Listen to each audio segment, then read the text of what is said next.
Welcome to Shripriti Educational Online Classes. So today we are going to see the else block. So what exactly is the else block? In our previous class, we have already studied about the else block with the while loop, right? So exactly here is else block is used with the for loop also. Else block states that when the loop is finished, the else block of code is to be executed. That means जब for loop आपका खत्म हो जाए तो else block का code execute होता है. The statements that are written in the else is to be executed. तो जो else statement में else कीवर्ड में जो स्टेटमेंट लिखा होता है वो क्या होता है, एग्जीक्यूट होता है इवन इफ आपका जो फॉर लूप है वो कंडीशन उसकी ट्रू या फॉल्स हो, पर एल्स वाला आपका चलेगा ही. अगर आपके पास मतलब इन केस जैसे जावा में होता है ना, फाइनली ब्लॉक हमारा एग्जीक्यूट होता ही होता है, बिल्कुल ठीक उसी तरीके से हम एल्स ब्लॉक दे रहे हैं कि ये आपका एग्जीक्यूट होना ही होना है. चाहे आपकी कंडीशन फॉर लूप में चल रहा है तो फॉल्स हो जाए, चाहे ट्रू हो जाए, चाहे अगर आपका वाइल में जा रहा है आपकी कंडीशन फॉल्स हो जा रही है, तब भी लूप जब बाहर आ रहा हो उसके बाद ये आपका एल्स ब्लॉक जरूर चलना ही चलना है.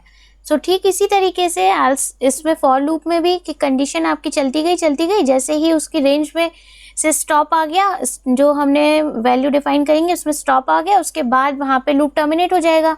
और जैसे ही लूप टर्मिनेट हो जाए कि एल्स ब्लॉक चल जाए, the code of the block that is written in the else statement, तो वो एग्जीक्यूट हो जाएगा. Now we will see an example here. Here you can see an example.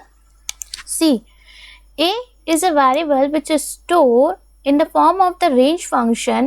An argument is passed that is 10. That means by default it takes 0,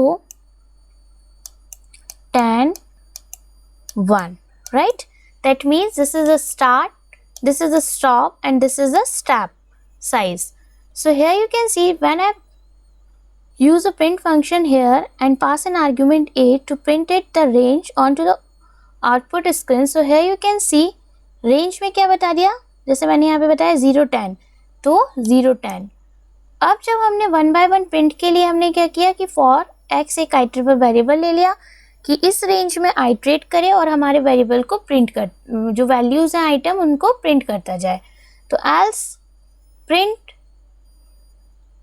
this is executed. फिर हमने क्या किया, else statement का use किया और print statement का use करके हमने क्या, एल्स कीवर्ड का यूज़ करके प्रिंट स्टेटमेंट दिया कि दिस इज एग्जीक्यूटेड.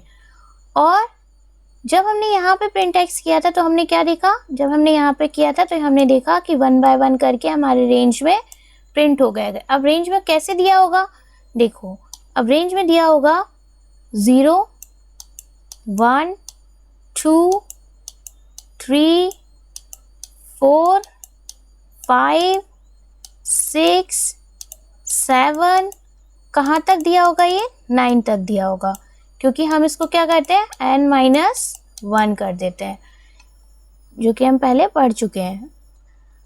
फिर उसके बाद हमने 1 by 1 प्रिंट करते गए. Else print this is executed, और एल्स कीवर्ड का यूज़ करके ये स्टेटमेंट एग्जीक्यूट हो गया जैसे ही लूप टर्मिनेट हो गया यहाँ पे for का. So this is the way of using the else block. Now we will understand it in a better way by using the practical. So here we are going to take the approach of practical to understand it in a better way also. So let's see. Here I am going to open new file, save it with a name for else. So here I am going to take a variable x is equals to, I am using here range function and specify the stop number. So the stop number is 15 I am going to take, right? After that print the range, तो क्या आ जाएगा, वो 0 और 10 print कर देगा. Now I want to convert this into the tuple. जो range है उसको मैं क्या कन्वर्ट करती हूँ, उसको मैं टपल में कन्वर्ट कर लेती हूँ. So I am going to take another variable that is y and using here tuple constructor to make this range into the form of the tuple. So here I am going to pass x where the range is stored, then print y,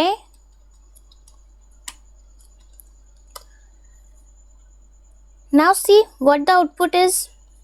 Save it and run it.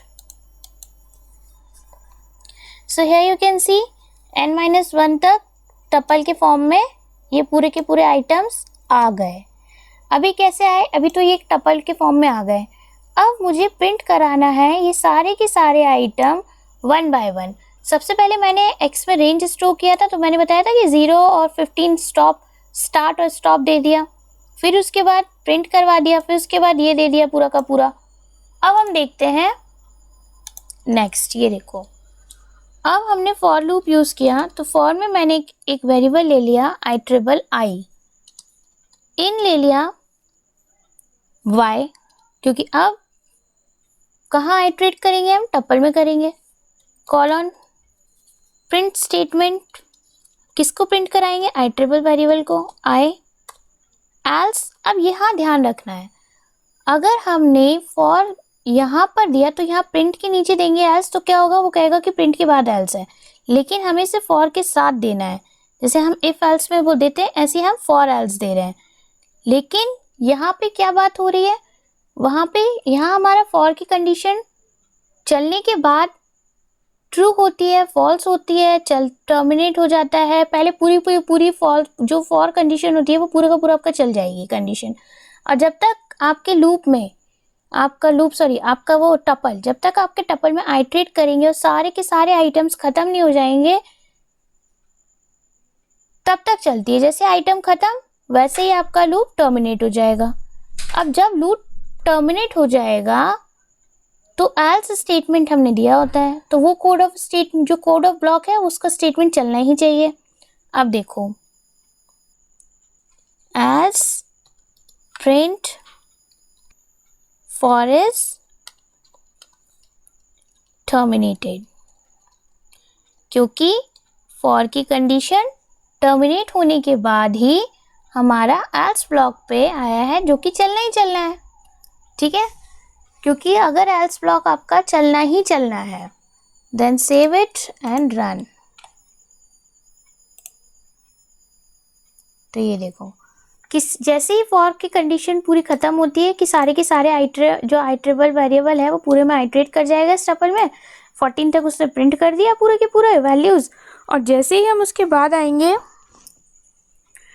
For is terminate, जैसे ही हो गया तो वो else वाले ने block में जो हमने प्रिंट स्टेटमेंट में दिया कि भैया ये प्रिंट हो जाए, तो वो प्रिंट हो जाएगा.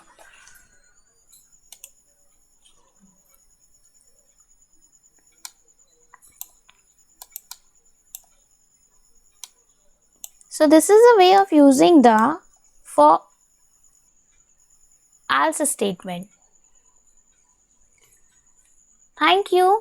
Please stay safe. Don't forget to subscribe the channel and also press the bell icon for the latest updates. And don't forget to subscribe the channel and also share with your friends. Thank you.